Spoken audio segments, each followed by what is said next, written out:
This little choir boy is over 65 years old, and I can remember him at every Christmas in my life. He reminds me of my favourite Christmas carol.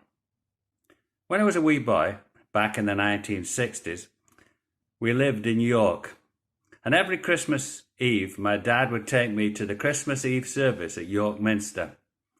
The service would start in silence, and then a shrill treble voice could be heard singing, "Once in Royal David City stood a lowly cattle shed, where a mother laid her baby in a manger for his bed."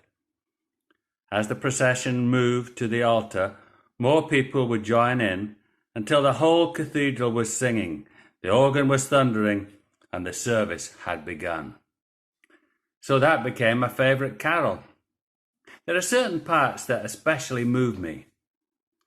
With the poor, the meek and lowly, lived on earth our Saviour holy.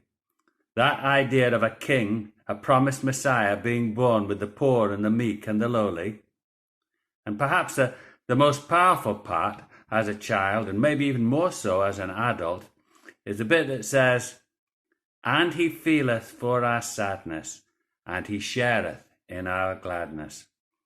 A reminder that Jesus is always there with us, not just at Christmas, but always walking beside us when we are in the darkest sadness. And he's always there too, in times of tremendous gladness and joy. It is that wonderful promise of his love that reminds us again of our Advent theme of light and hope. We know Jesus is always with us.